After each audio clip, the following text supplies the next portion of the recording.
Hi, my name is Beth. I'm the founder of St. Jack Cosmetics, and today I'm going to show you how to use our instant makeup brush cleaner, Bang for Your Brush. This is the 800ml of our instant makeup brush cleaner, Bang for Your Brush. So to use it, we'll need to pour it out into this little tin. So we're just going to open this guy up. Then we're just going to open up this bottle of brush cleaner and pour in the shallowest amount, way less than you think. Just going to pour that in. Just like that. I've only poured in a super shallow amount. It only just covers the entire base of the tin. This is going to stop you from oversaturating your brush and making sure you're using it correctly.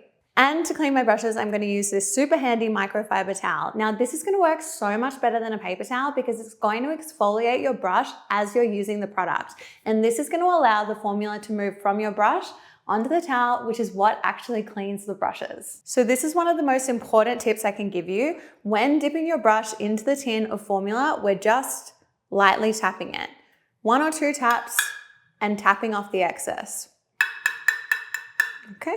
And then we're going to gently swipe back and forth onto the towel, and you will see the pigment instantly transfer from your brush onto the towel. Just a little gentle swipe is enough to help the formula move from your brush onto the towel. As you can see, the brush is almost clean already, but if I wanted to, I could repeat the process to get off a stubborn stain. Now, after just a few seconds, that brush is clean and ready to use again. I could do my makeup with it right now. So as you can see, it really is that simple to clean your makeup brushes with St. Jack. So if you're not a professional makeup artist, I would recommend using this product at least once a week for sparkling clean brushes, skin, and makeup. Perfect. Man, that was One and done. good. Yeah, That was really good. That's sick. Okay, let's